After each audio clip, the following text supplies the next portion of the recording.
Matchstick Man and Other Creepy Tales by Ruth Morgan. Rhosin's Grave.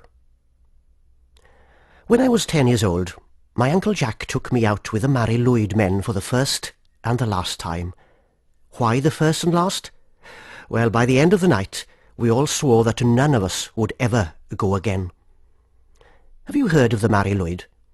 It was the custom to carry it from cottage to cottage, from farm to farm on New Year's Eve, to bring good luck for the year to come. It was a real horse's skull, mounted on a pole, dressed up in a white sheet with bells and ribbons and stuff. I was scared stiff of it, I must admit, the way the skull's mouth with its two big teeth poked out of the front of the sheet. Ugh!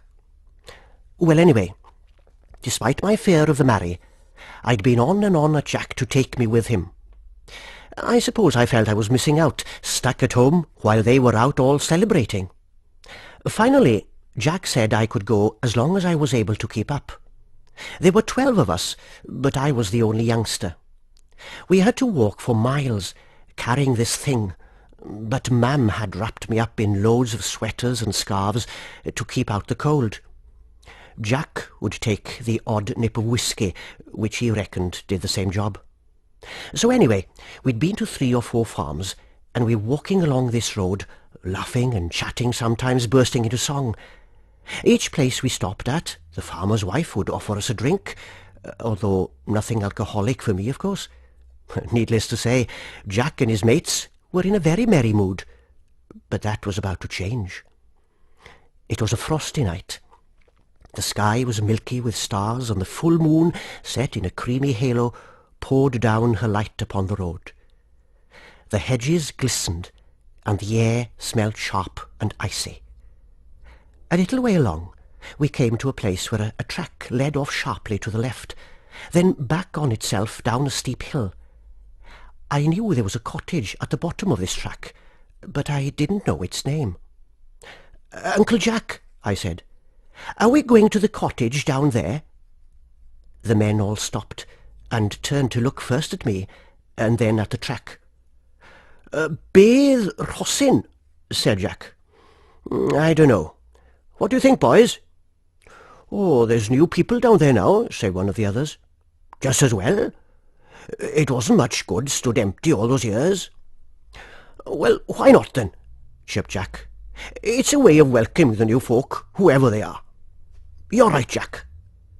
So we left the road and started down the steep track, and within a few yards we were deep in the shadows of some tall pine trees. It was hard to make out anything except the pale Mary trotting along in the darkness, bells jingling. Finally, we made it down to the cottage, rapped the door, and began singing our ancient song. The door opened, and there stood a man holding an oil lamp, and a woman cradling a sleepy little girl who peeped at us from the folds of her mother's shawl. We were invited in for a drink, and spent a merry quarter of an hour hearing how Mr. and Mrs. Roberts were restoring the cottage, and how they were going to change the name of it as soon as they could think of a better one. Beth Rhosin, Rhosin's Grave. It wasn't a very cheerful name. It wasn't even as if anyone could tell them who Rhosin had been.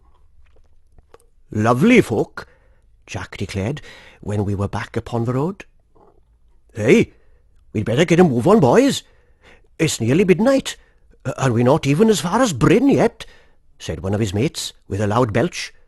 So we set out again, trying to go a bit quicker, round the next bend, and along another straight piece of road. I heard it first, the drumming of a horse's hooves in the distance behind us. I called to Jack, and he urged the rest of the merry men to keep to one side and let whoever it was pass. Trying not to tumble into the ditch, we all turned to look. The echoey sound of hooves drumming the ground carried on, but they didn't seem to be getting any nearer. All the time we expected a horse and rider to come galloping round the bend, but nothing appeared for a long while, and we began to look questioningly at one another. Then, all at once, there was a rush of wind, and something shot past us like it had been fired from a cannon. After a moment's silence, there followed a deafening and unearthly hammering of hooves, which seemed to be racing to catch up. But in the same moment it was there. It was gone. No sign of a horse on the road ahead, or any sound whatsoever. Bang! Just like that. Gone.